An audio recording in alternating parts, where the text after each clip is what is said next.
বিশ্বনবী ছাড়া কিয়ামতের ময়দানে কেউ আমাদের জন্য সুপারিশ করতে পারবে না। পাগল হয়ে যাব আমরা। সূর্যটা মাথার কাছে, ক্ষুধায় তৃষ্ণায় জিহ্বাটা কুকুরের মতো বের হয়ে ঝুলতে থাকবে, মাথার মগজগুলো গলে গলে নাকের ছিদ্র দিয়ে কানের ছিদ্র দিয়ে বেয়ে বেয়ে পড়তে থাকবে। বাবা ছেলের দেখলে দিবে দৌড়, বলবে চিনি না, ইয়া নাফসি আল্লাহ আমারে বাঁচাও, ঠিক কিনা? সব নবী আর সব উম্মতের একটাই জিকির, ইয়া নাফসি। সবাই সাইয়েদনা আদম রে ধরবে, সাইয়েদনা আদম বলবে আমি পারবো না। নূহের কাছে যাও, সাইয়েদনা নূহ বলবে পারবো না। ইব্রাহিমের কাছে যাও, সাইয়েদনা ইব্রাহিম বলবে পারবো না। মুসা আলাইহিস সালামের কাছে যাও, মুসা আলাইহিস সালাম বলবেন পারবো না। ঈসা আলাইহিস সালামের কাছে যাও, সাইয়েদনা ঈসা আলাইহিস সালাম বলে এত জায়গায় ঘুরে লাভ নাই, জায়গা মতো যাও মিয়া, জায়গা মতো যাও। মাকামে মাহমুদে বিশ্বনবীকে সেজদায় পড়ে থাকতে দেখবা। ওই নবী ছাড়া আজকের এই ভয়ঙ্কর আমাদের সবার বিপদের দিন। এই বিপদের দিনে আল্লাহর সামনে দাঁড়িয়ে কথা বলার মতো সাহস আজকে কারো নাই। বিশ্বনবী কাঁদতে থাকবেন, সেজদায় পড়ে কাঁদবেন।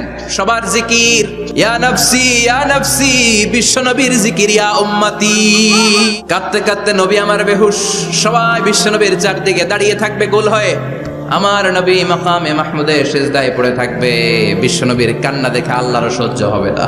আল্লাহ বলবেন ও নবী ইরফা রাসাক, মাথা উঠান, আর সইতে পারি না। সাল তুতা, এবার চান, কি লাগবে আপনার সব দেব। ওয়াশফা তুশাফা, যার জন্য সুপারিশ করবেন তাকেই জান্নাত দিয়ে দেব। বিশ্বনবী বলেন লিকুল্লি নাবিয়িন দাওয়া মুস্তাজাবা, সব নবীর দুনিয়াতে একটা স্পেশাল দোয়া ছিল, এটাকে বলে দাওয়া মুস্তাজাবা। এই দোয়াটা করলেই কবুল করে নিয়েছে কে? সব নবীর ওই দোয়াটা দুনিয়াতেই করেছেন, শুধুমাত্র কেবলমাত্র বিশ্বনবী তার স্পেশাল দোয়াটা আজ পর্যন্ত এখন পর্যন্ত করে নাই। বিশ্বনবী বলেন আমি আমার দোয়াটা কিয়ামতের দিন কঠিন মুসিবতের কালে তোমরা যখন বিপদে পড়ে যাবা, আমার স্পেশাল দোয়াটা ওই দিন করে আমি তোমাদের সুপারিশ করে জান্নাতে পাঠায়া দেব।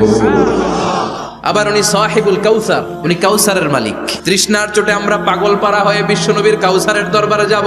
বিশ্বনবী পেয়ালার মধ্যে করে করে আমাদেরকে কাউসার পিলাবেন।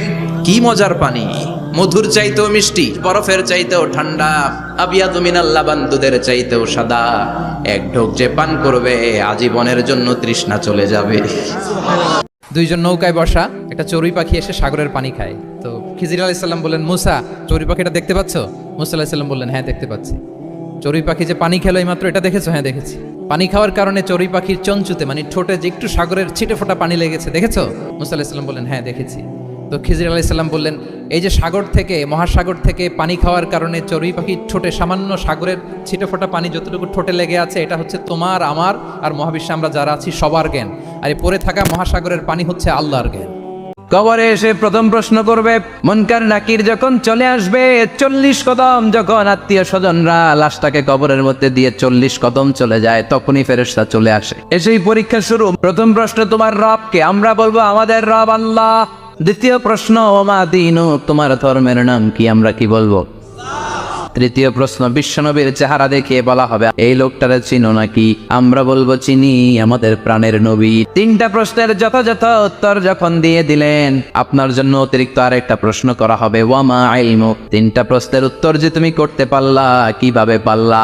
আপনাকে তখন বলতে হবে আমি কোরআন থেকে শিখেছি, আমি হাদিস থেকে শিখেছি। সব প্রশ্নের উত্তর তুমি পেরেছ। আপনার কবরটারে 70 হাত লম্বা করে দেয়া হবে। ওয়ায়ুফতাহু লাহু বাবুন ইলাল জান্নাহ, আপনার কবর থেকে জান্নাতের দিকে দরজা খুলে দেয়া হবে।